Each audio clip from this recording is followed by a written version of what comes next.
Do not touch? What's that then? What are you doing, James? Goodness, oh man! Yeah.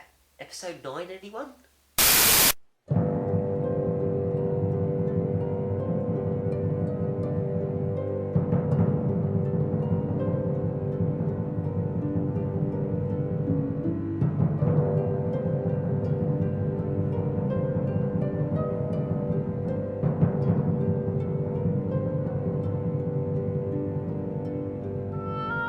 The Quest for the Rings, released in 1981 on what most people will know it as the Odyssey 2 or the Philips video pack, and is unlike any other game you will have ever played before. Using video game technology and a game board approach, this game should grab everyone's attention.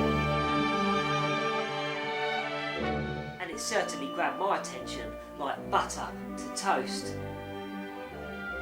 With high adventure and dark enchantment, this game is for any gamer who likes a quest. Let's take a look inside the box.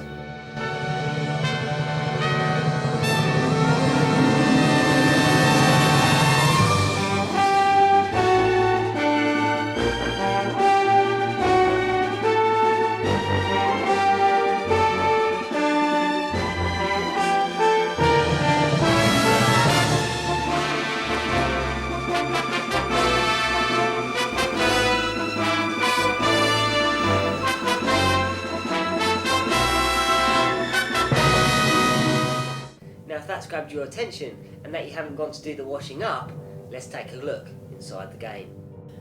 From 2 to 5 players can this game be ever undertaken.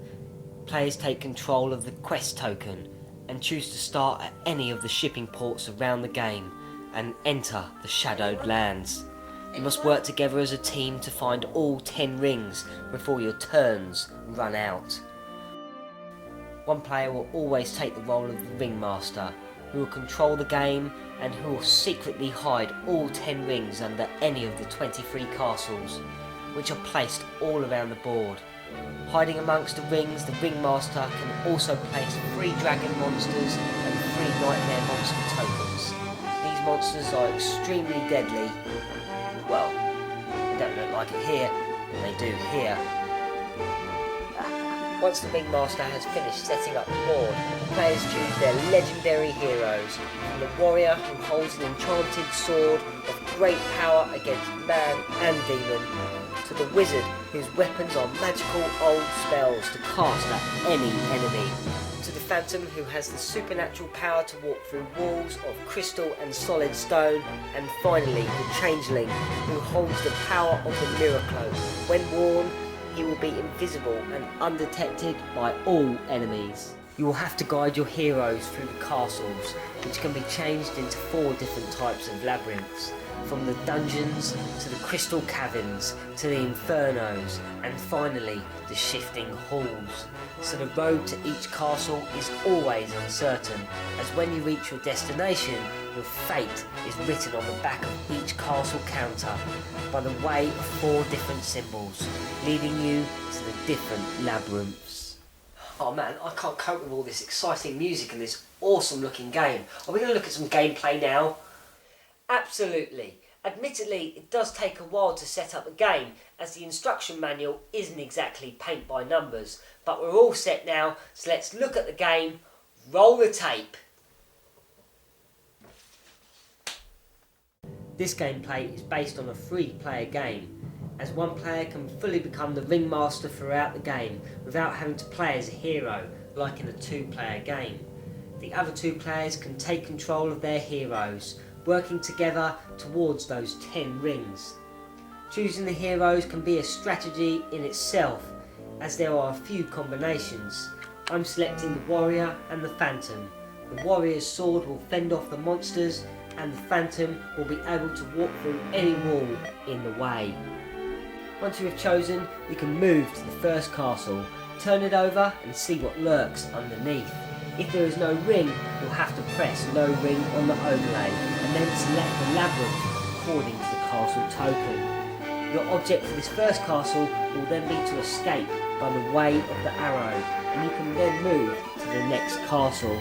When you have finally found a castle with a ring underneath, you'll then only have to enter the labyrinth according to the token, and the ring will automatically be entered.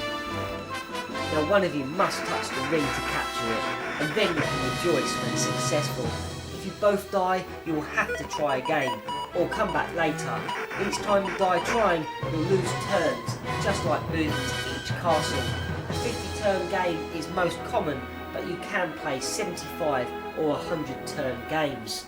In the 50-turn game, the ringmaster can hand you up to 4 possession cards, and will then take control of your controller and can attempt to kill your companion or your player, just to be disruptive. And finally, those monsters. Run like the wind and get to the rings as quickly as you can.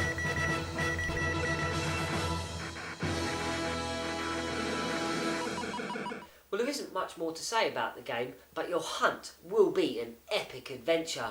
If you collect all 10 rings, you will have completed the game. If you run out of turns, the ringmaster will win.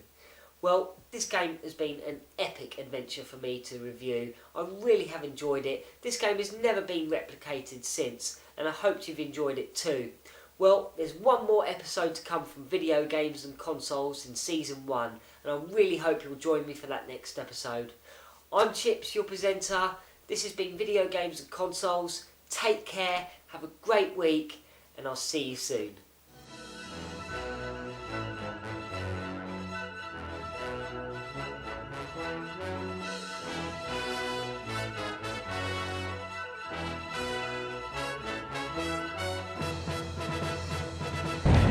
What are you doing, James? Goodness, I ran!